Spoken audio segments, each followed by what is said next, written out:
afternoon, ladies and gentlemen, and welcome to the Art Museum of West Virginia University.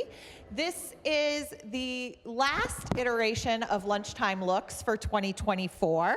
So we are closing out our semester with a real treat, Dr. Erik Herron. So first of all, I would like to thank all of you for coming today. This lecture was originally scheduled on November 1st.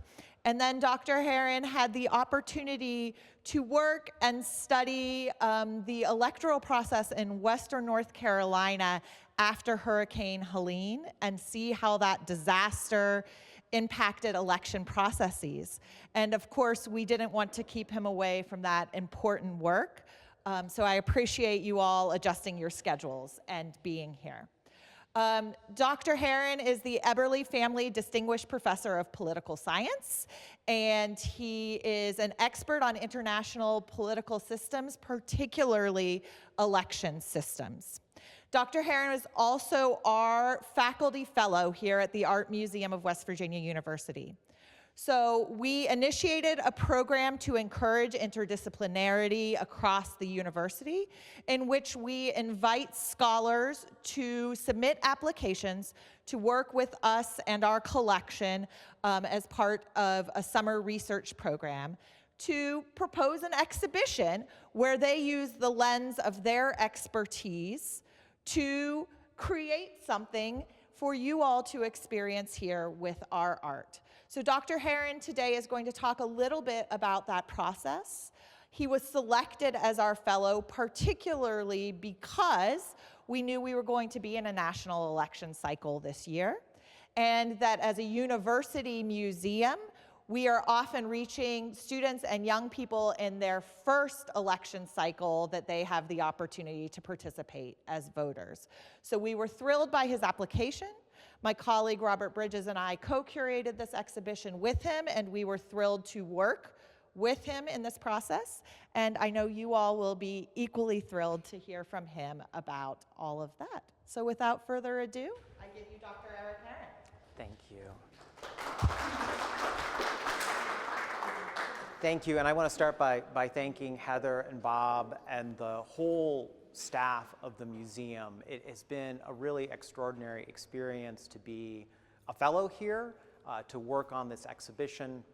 I've really enjoyed it. I've learned a tremendous amount, and I'm going to share with you a bit about the process, as Heather said, how we put this exhibition together, and I'm going to reflect a little bit on the themes, which of course relate to the election that has just passed us by.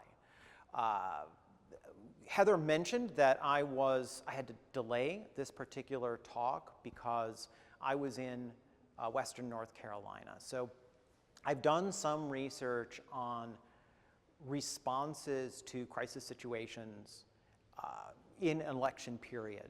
I've done some work on how Ukraine conducted elections during the initial stages of the war in 2014 and how they accommodated voters and accommodated members of election commissions to keep them safe, even close to the front lines. I've done some work on how the Republic of Georgia addressed both security concerns because of war and also the effects of the COVID pandemic in their 2020 elections. So this particular event, where Hurricane Helene hit the western part of North Carolina very hard, it was a tragedy, of course, but as a researcher, I look at this and I say, we have a really interesting case where it's a critical state. A lot of attention is being paid to it in an election that is expected to be close. And the part of the state that is hit very hard has an ideological lean, a demographic lean, and it's important to see how the election administration is adjusting to the situation, what the voters think, what their experiences are like, and how that affects their perceptions of the process and of election integrity. And what was really interesting to me is, and part of what I want to do is reflect on this exhibition in the context of what happened in the election. So coming back to this exhibition, I look at the Cannonball Press tent a little bit differently. So if you've explored this exhibition, you know the tent speaks to the conditions of the unhoused. When I was in Western North Carolina, I heard many harrowing stories of people who lost everything. But these were people who were at the polls trying to vote. So it was really important for them to get a chance to vote despite the fact that they had experienced real loss. In addition, I went to polling places on election day in one of the counties that was especially hard hit, Yancey County. Many of the polling places had been washed away or were non-functional. And so the county level election administrators made a decision to put up tents very close to where the polling places would have been, so that people coming to the elections where they normally would vote wouldn't come upon a closed polling place. They would be able to cast their vote. And so, you know, the experiences that I had there and my reflections on the election, you know, caused me to think a bit differently about some aspects of the exhibition, and some of my thoughts, I think, that were a part of the construction of the exhibition have really remained in place. And I want to talk about both the process and also, again, the themes and how they've played out over the last couple of weeks. And then I want to hear what your comments and questions are, of course, as well. So my interest in doing something with the museum and related to elections goes way back. When I was at the University of Kansas over a decade ago, a colleague of mine worked with the Spencer Museum of Art there, that's the Art Museum of the University of Kansas, to do a politics-related exhibition. And he was a private art collector, a lover of art, someone who knew a lot about art and art history, in addition to being a political scientist. And he kind of brought me in on aspects of that exhibition and allowed me to participate. And what was really striking to me was how involving another field, the fine arts or the humanities, engaged students and engage the public in different kinds of conversations about politics than they might have if they're just talking to a political science about, you know, polling and survey results and election results and so on. And I wanted to have an opportunity to do something like that here, very specifically focused on elections and the election process. And so the fellowship gave me the opportunity to work with everyone here to accomplish that. And it was, as you can see, a really big undertaking. Bob and Heather worked very closely with me over many, many months, and we had, they will attest to this, many meetings, and really engaged in a kind of iterative process. I said to them at one point that it was going to approach it like improvisational comedy, where you don't say no, where you say, you know, yes and. So when Bob or Heather would point out some object from the collection, it was my job not to say why it wouldn't fit what I had in mind. It was my job to think about how we might be able to connect it to the themes that I thought were going to be important to tell a narrative about this particular election experience. And we started this in the summer of 2023. So some of the topics or themes that we thought might resonate, I think have played out very well.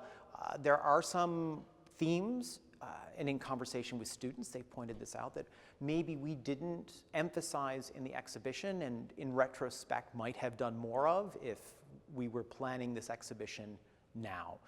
And I'll talk a bit about that in a few minutes.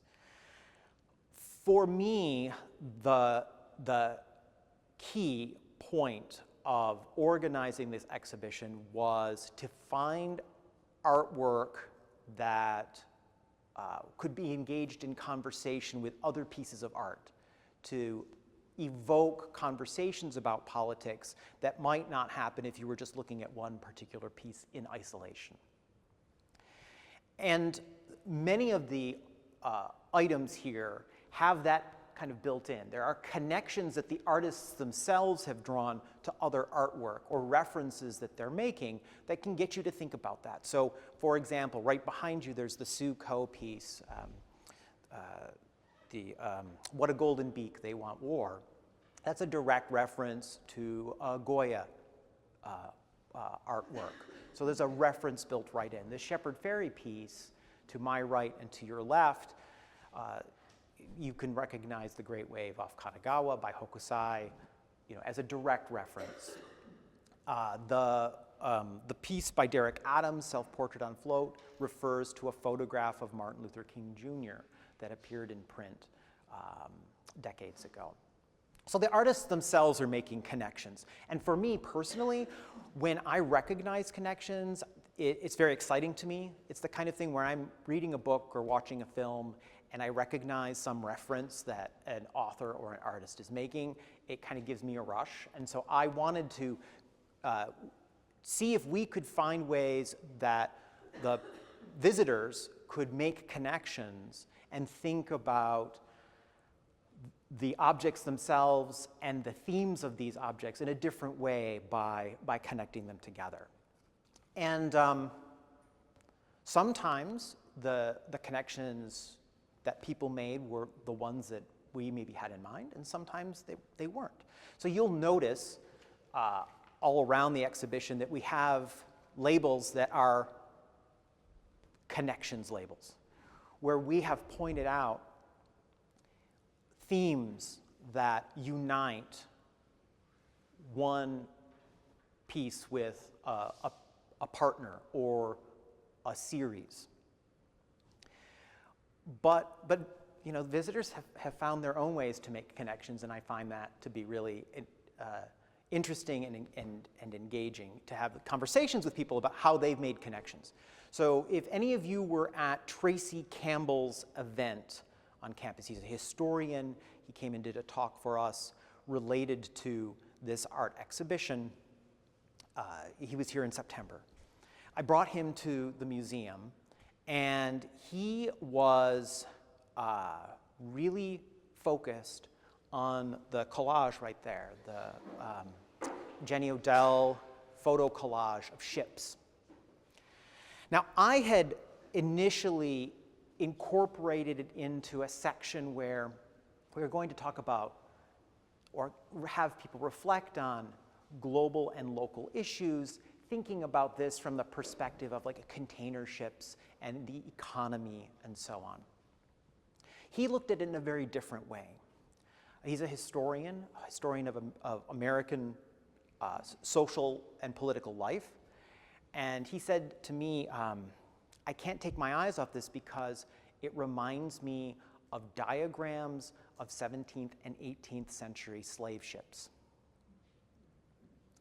And I had not made that kind of connection, but now I can't unsee that every time I look at that particular piece.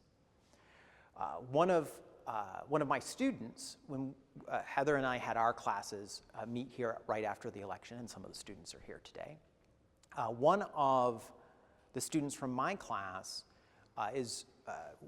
all the students are working on essays related to the pieces here and connecting it to politics. One of the students was very interested in this particular photograph of Poca, West Virginia, part of the Power series. And he had some themes that he wanted to explore, but in reflecting on what happened over the last week in the election and thinking about this, he said, this particular piece for him really resonates with the piece right behind you. I'm forgetting the author. The artist. It's Peter Saul. The Peter Saul piece behind you. The globe with the dollar sign. He connected this to questions related to working class voters, economic voting, perceptions of how the economy was working or not working for the kind of people who are displayed in this or portrayed in this photograph. And so for him, what was an essay that was going to focus on this particular piece has now become something that there's a connection drawn between pieces that he hadn't envisioned before the election happened. And you can find these kinds of connections all over the exhibition. Some of them came, again, intentionally, some of them during the process. So for example, the Sue Coe piece, They Want War, you see the banner, or rather the kind of it's a banner, or it's what our bird is saying, they want war. Next to that is an image of a protester having been beaten with a sign saying, we want food. And thinking about that in the context of protest and dissent, and thinking about those two pieces together makes you reflect on how protests are portrayed, how protesters are treated, and gives you a different way of thinking about both pieces. At least that's my perspective on it. There were some pieces of art that we weren't able to include, I mentioned that. And I think some of them would have spoken to issues that students and others have raised that maybe are missing from the exhibition. So we asked the students, like, what wasn't covered in this exhibition that you think was an important theme of this last election cycle? And some talked about issues related to age or gender in the campaign, especially with the candidates. And I think there are hints of that in the exhibition, although we don't directly address that.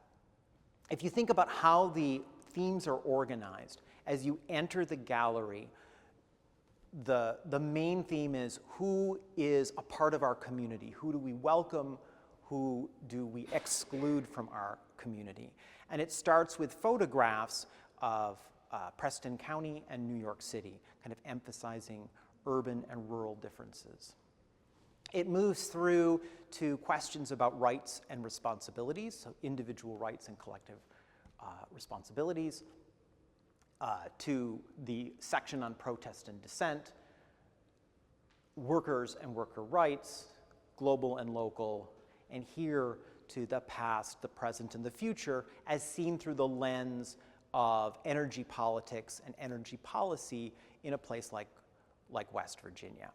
But if you go back to the front to that section on who belongs, who we are as a community, one of the first images is of the Senate gallery, the men's gallery, and there's a bunch of old white men looking down on the Senate and what's going on there. And to me, you could certainly explore that and think about the early part of the campaign. We do have some of these wonderful base camp prints, some related to the Women's March that took place in 2017. So there are little references here and there, but not a direct reference to some of the issues that came up about the candidates. Students also pointed out that we didn't talk about immigration. And I do think, again, that first section about who belongs in the community does speak to that issue, but not perhaps as directly as we might. Another issue that isn't maybe confronted directly is that was an important part of the campaign were these foreign policy issues like Ukraine and the war in the Middle East and so on. And we did have a piece that we weren't able to include because the condition of that particular piece didn't allow it to be displayed. It was an old 1960s Soviet propaganda art piece that portrayed the United States in a very negative light, focusing on violence attributed to American foreign policy and the American military. And I was thinking about including it to speak to those issues of foreign policy, but also to speak to issues of information and disinformation.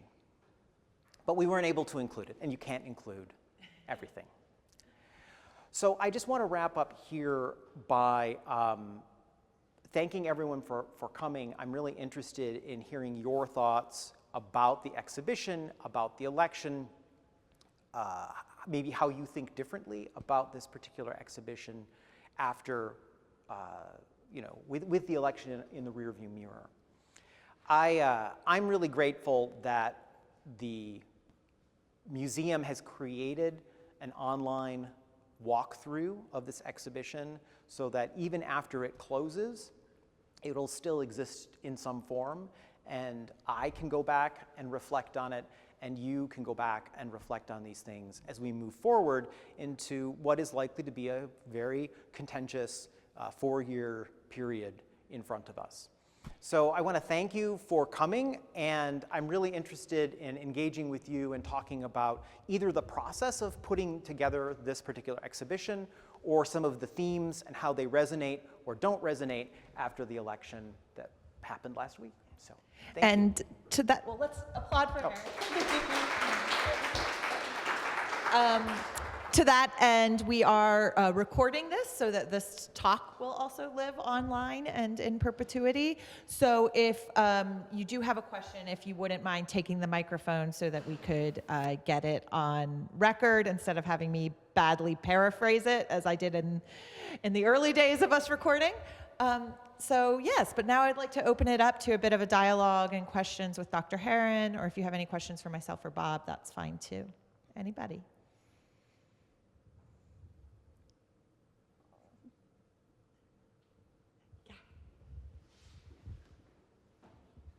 What was your favorite aspect in designing this exhibit?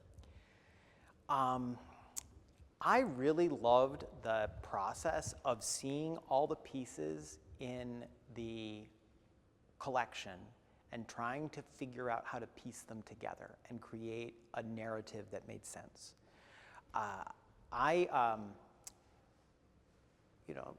Academic, I write a lot of things. I've written books, I've written articles, but I tell people, and I think this is true, I'm a terrible writer. I'm a pretty good editor, though. And so I felt like the process relied a lot on things that I enjoy doing, editing. And so, having Bob and Heather bring out pieces, and there were pieces that came, that came into the exhibition, and many of these have never been displayed before. And it wasn't obvious exactly how they'd fit, but by looking at them, I said to myself, there's got to be a way to make this fit. So, for example, and I forget the artist's name, but the painting of the news media, Sabine Hanks. I really loved that when we saw it. I was really drawn to it. To me, it was easier to fit. Right across from it is the Spiridino, Granite and Spiridino banner for the candy bar. I really loved it too. It was harder for me to think about how to fit that in, but we were able to kind of work together in a collaborative and iterative way to make this work. And so that was, I think, the other part of the process that I really enjoyed. Sometimes, I've co-authored a lot, and some collaborations I'm, partially involved, but it's really someone else kind of taking the main role. Or sometimes it's me, and I have collaborators, but they're not doing, a lot. And that's okay. But this was really, I felt like a true collaboration where it drew on lots of people's experiences, expertise. It couldn't have happened, I think, without everyone's involvement. And I do have to point out, too, that I in the process of writing and editing, I also reached out to people to give me comments on what I had written who are outside of WVU and the environment here, because I think it's really critical to have not just the feedback, but different perspectives come into play, because you don't necessarily think of everything. One person I should thank, I don't often thank her, is my sister. My sister is She was a museum curator, and she is the director of the New York State museum program at the New York State Council for the Arts. And so she gave me a lot of critical feedback, which is what she does quite well. Yeah, it's true. But she also, pointed me to things because of her background in the arts, and that's not something that I have. Things that I should be paying attention to. And I brought these critiques to Heather and Bob, and they were like, yeah, well, yes, she's right. Your sister's right. These things are, you're not doing these things. And so I learned a lot about the process of creating exhibitions. I will tell you, I won't look at a museum exhibition ever again in the same way. I was at the Hirshhorn in Washington, D.C., one of the Smithsonian's, a couple months ago, and I was very critical of. I had a critical eye about the kind of labels and positioning of things. I'm not saying I was critical of it, but just I had a different way of looking at it because of this process. So that was a very long answer to your question, but there are several aspects of it that I think were And really writing for rewarding. a museum is a very different kind of writing than a political science article or chapter, and so really kind of getting used to those sorts of standards of conventions in the museum field is a learning curve as well for this faculty fellowship program. Yeah, I think probably more for someone maybe coming from the social sciences than from other fields, but it's still different even if you're from a humanities field. One thing, and this is something that I think is valuable for the students who are here, but really just in general, I always like to challenge myself because I get bored if I'm doing the same thing over and over again. So I kind of know how to write academic articles about elections and get them published. Like, I've done it for a long time. I kind of know how that process works. So I, throughout my career, have always tried to find something that would challenge me in different ways. And this was really rewarding because it was challenging in a way that it's uncomfortable sometimes to kind of show your work to the public, and this is showing work in a way that I have only done once before when I was an undergraduate student and I had to take an arts practicum class and create art and do part of a gallery display of my own work. And let's just say I'm not an artist, but it was a requirement for the undergraduate major, so I did it. And it was incredibly uncomfortable, but it taught me a lot. And it has actually been really inspiring for me as a researcher because even though I'm not an artist, the idea of creating something just from nothing, creating a piece of art, then not just creating it, but having to display it in a gallery and have people look at it and critique it, I do that with the articles and books that I write. It's the same principle. And so doing it in a different environment, I think, was really rewarding for me. So, and we had another question. Thanks for the question. So my question is one that might not have an answer because it's subjective, but what is your favorite piece in the gallery? I love them all. I really do. I have to say it depends on... I do love them all. I'm really happy that all of them are part of the exhibition. I would say that different pieces resonate with me at different times for different reasons. Like walking back in here to do this talk, seeing the Cannonball Press tent really reminded me of what I saw and was experiencing in North Carolina. People who had lost their homes and were living in tents, people who were voting in tents, And so I kind of was drawn to that. I would say that the Jacob Lawrence piece, which is the Pettus Bridge, so halfway down the gallery, where you have the protesters walking on the bridge, and the only sign that we see of the danger that they're about to experience is the head of the attack dog. I betray my politics a little bit, I felt a little bit like that the day after the election. And so, every time I see different works here, I think about them a little bit differently based on the context. So I really do love them all. and even some of the ones we couldn't put in the exhibition. I was really grateful that the faculty fellowship gallery space is usually much smaller. And I think that I just kind of hit the right time when there was a lot of space available to fill, and I'm very happy. No, I wasn't lucky. Bob wasn't lucky, but As we were working on this, the ideas were so grand and big that instead of just giving you the front part of the gallery, we decided to make it a big show. yeah, and as I said, I'm more of an editor, so there were a lot of ideas that we talked about in the early days that never came to be. But that's kind of how I work. I knew that not all of these things would be possible to do, but editing, So. Well, and I do want to shout out my colleague Karen Lovar, because Erik is really great about acknowledging Bob and I, but we're only one piece of the puzzle here. And Karen takes care of our collection, but also manages all the information around that collection as our registrar. And so in order for Erik to have access to information about all of these things and to edit and to make changes, we were all working with Karen, and I think maybe gave her a headache changing the checklist around many different times. But that sort of work of being able to know what's in the collection and how we might fit it in to other themes is really important. And as often, I talk to my students a lot about the invisible labor of museums, so it's something that doesn't get appreciated a lot. So I also just want to send my kudos to Karen for her help on that. Well, and everyone was really involved. You could grab that question. I just wanted to mention that the students at the front desk had to be prepared to address contentious political questions. We were concerned that might happen. We had some of Nate Powell's work shipped here. The only pieces that are not a part of the permanent collection are the 3 from March that Nate Powell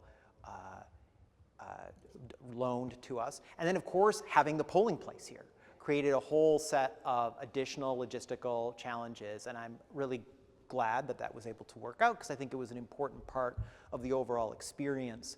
But the museum had to not only make arrangements for that, but give up revenue by giving that space to the community when it could have been used for receptions or other things. So there was a lot of collaboration and contributions. Thank you. This is just an observation for me that I've seen, for example, these 3 pieces separately elsewhere, at other times when they've been shown as discrete pieces, but this, for me, teaches me that you can see the same piece in different light and add more information to it. So I really appreciate the whole of the organization that you brought to us. Thank you. Well, thank you. That, to me, again, like making these connections is a really vital part of kind of enhancing the discussion, the discourse, the conversation. And I'm really excited because I know that many of my students who are writing about this exhibition are, many of them are connecting things that in ways that I intended them to be connected, but many of them are also finding new ways to connect pieces together and interpret what they're seeing in the context of contemporary politics. And so I'm very excited to see what they're going to produce and learn from that. So, but thank you. And we should say that is part of our faculty fellowship program as well. One of the things we require is that there be a substantive integration in a course with the faculty member. So we open it up to teaching faculty, service faculty, tenure track faculty, but the one thing is you have to be teaching the semester that your exhibition is on display and integrate it. And as Erik said, there's been an assignment for his students. They've gone to many other events, but one of the most powerful things for me was bringing the political science students in conversation with my art history students and having that interdisciplinarity not just extend to kind of the faculty, but also to the students as well. So Jason had a question. Thank you. I have to take off my headphones so that I'm not hearing my voice echoing. As a person who's interested in performance and social practice, I'm wondering if you could talk a little bit more about how you are thinking about the actual election space, the voting booths, in the context of the exhibition? Are you seeing that activity as a work of art that is part of this exhibition, or are you seeing it as separate? That's a really interesting way of thinking about it. I mean, I will say one of the early ideas for this exhibition was to have the kind of back end of this space, so roughly around here, be a space of action associated with registering to vote, potentially even having a sample voting machine here, having visitors maybe weigh in and vote on pieces of art, but as a way of integrating the voting experience with the exhibition space and the exhibition experience. That didn't work out for lots of reasons.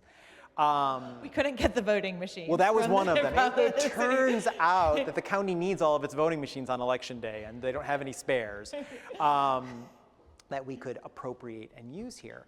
I do think, you know, I have studied and kind of looked at election process, not as an art form, but certainly as a means of people expressing their preferences and expressing their preferences within the context of a state-organized procedure. I mean, if you think about elections, it is the largest mobilization of people in a country outside of a war. On election day, you have, in the United States, millions of, or even coming up now, since we have such robust early voting, it's, you know, days and weeks in advance. Millions of people participating as voters, but also as election workers. I mean, I have often served as a poll worker in Mon County, and they are kind of unsung heroes of this process, but there are thousands upon thousands of people who are engaged and mobilized in this process. So I've always thought about like how things are laid out to make sure that people have an experience that's secure and private. I haven't really thought about it so much as a work of art or as a performance art, but now I do. Maybe tell them about Ireland, because the story that you told me Sure. about Ireland to me is performance art. This is something I didn't know until we talked a little bit about this. So my work really is about elections predominantly outside the United States. Most of my work has been on elections in Eastern Europe, but I've been engaged in a process with a colleague in Germany to understand how the design of ballots affects voters and voter behavior. And there's a whole array of ways in which ballots are organized. And if you're interested in that, my private ballot collection is on display at the Evansdale Library right now as an extension of this, this exhibition. So this is kind of the central piece of a number of different activities that have been going on campus. And one of the really one of the most interesting experiences I've had in doing field work on elections is I was in, last spring, I was in Ireland for the local and EU elections. And one of the reasons I wanted to go there was this ballot design project. We were thinking about expanding it to cover a ranked choice ballot. So Ireland uses a ranked choice ballot to elect more than one person per district. When you do that, it starts to get very complicated, which is what Heather was referring to, and I'll explain in just a moment. Our project, though, we use surveys and survey experiments. We also use eye tracking technology in an experimental environment to see what information people are engaging with on the ballot, in what sequence, and how long it takes them to fill ballots out. What are the cues that people are using? You know, in the United States, we assume it's partisanship.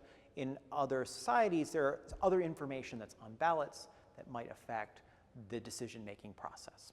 So, in Ireland, you rank order your preferences, but more than one person is selected. And so the counting process is like performance art. Is like performance, yeah, absolutely. So when the elections are done, all the ballot boxes are packed up and sent to a count center. So I went to the Dublin Count Center. It's a huge warehouse. And it was divided into 20 different corrals where you had individual poll workers who had been brought in to facilitate the count. They first dumped all the ballots out and sorted them. While they were sorting, there was an army of political party representatives. They're called tallymen and tallywomen. They were looking over the tables, counting who was getting what vote. Because in Ireland, the vote count does not give you very localized information. And the political parties want to know how their candidates are doing in every polling place, because it helps them mobilize and campaign in the future. So they're collecting this information and they share it with each other. Now think about this. Political parties collaborate with each other to give a complete picture of what the elections look like so that all of them can campaign better. So at any given time, you would be at a table and there would be someone doing the tally. They're from a particular political party. When they were done, they would go to a counting area that had been organized by the political parties, give their information, and share it. And at the end of the day, all of the political parties were sharing this information with one another. So on the first day, it was just wonderful chaos because they were sorting all of the ballots. You had this army of people counting the ballots. That was day one. That was just sorting the ballots into the local election and the EU election. Nothing had been counted yet, with the exception of the total number of ballots. The next day I went, and it was 4 days. It took 4 days to count the ballots. They started the ballot count. And so you first count all of the ballots where a candidate has a number 1. You sort them into different piles. And you place them into these wooden pigeonholes in the center of every corral. At the end of that process, you see which candidate has the least number of votes. That candidate is eliminated. All of their ballots are taken back out, and you look for the number 2s, and you resort them. And then you place them back in the pigeonholes. And this repeats over and over and over again until the number of seats that are allocated to that area, so 3 or 4, let's say, till all of those decisions are made.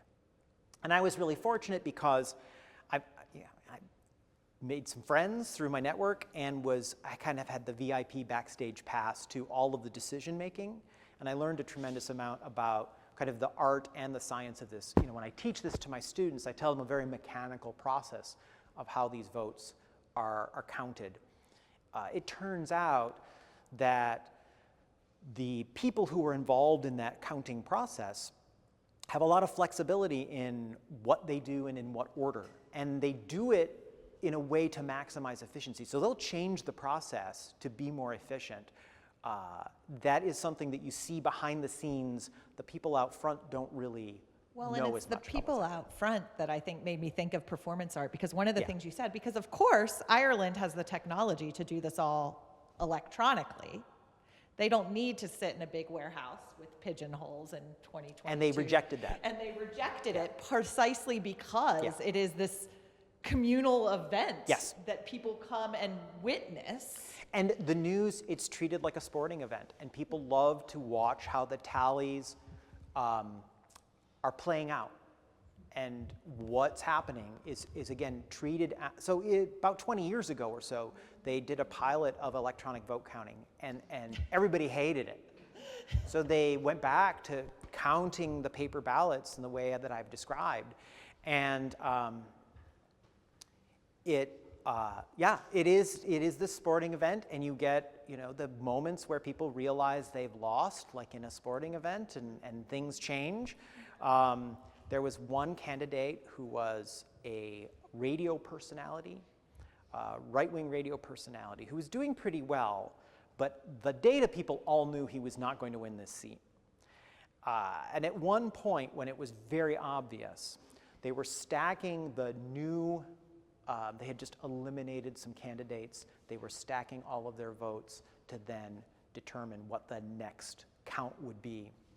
And his stack was, this tall on one table. And the candidate that was going to beat him was many stacks on several tables. And so the person who was running the count brought him back so that he would know what was going to happen to him before it was publicly announced, so it wouldn't be, so he could prepare himself. And so he showed him, this is your pile, and this is your opponent's pile.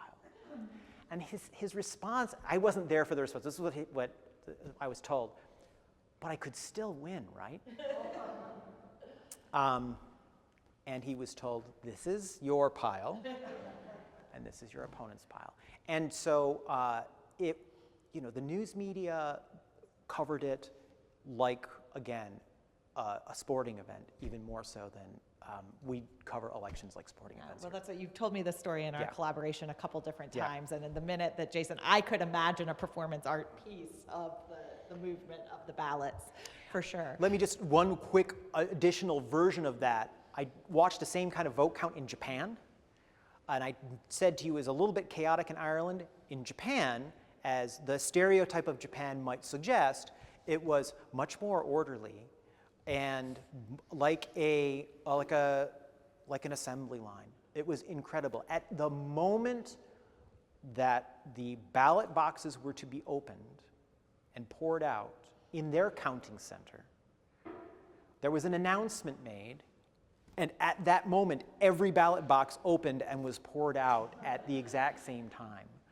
And the level of precision was just incredible. And what was notable about, they use a slightly different election system. And in that election system, not only are there many candidates elected, you only get to vote for one person, but many candidates are elected in a particular district.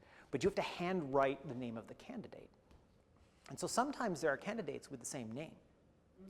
And if you put the last name of a candidate, let's say there's more than one Herron running in the district, but someone writes Herron, this goes back to a table where it's adjudicated. And what they will do is, let's say both of us are Herrons. We each get half of that vote. The election that I observed in that particular district, the difference between the candidate who won the last seat and the first loser was less than one vote. Less than one vote, like 0.3 of a vote.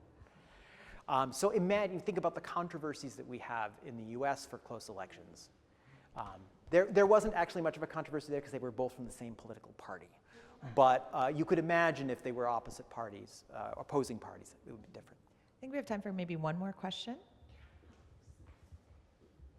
Hi, thank you for this wonderful exhibit. I just am wondering about your students, how lucky they are to have you this semester.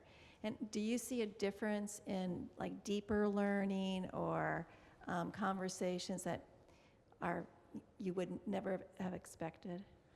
Yeah, I mean, I appreciate that. I have some students here. I'm not going to put them on the spot whether they're happy or not about it.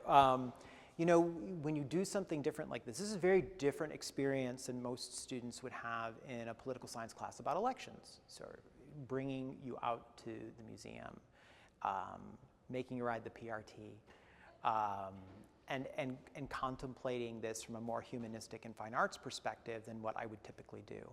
I think it's a different kind of challenge for the students. For me, because I've seen multiple iterations of this course, I always teach the course a little bit differently, but this is a nice, real change for me. But of course for the students, it's the only time they've taken the course. So they have no idea what it would have been like in an alternate world. I do think that we've engaged very differently, especially at the museum. One of the things that's been so exciting, and Heather and I have talked about this, is when we have the students talk with each other, there was a real buzz, especially the first time that they met, and lots of really interesting ideas and interpretations. Definitely conversations that would not have happened in the kind of class that I normally teach, because we aren't engaging with the themes in the same way. So for me, it was really a wonderful experience to let the students do this.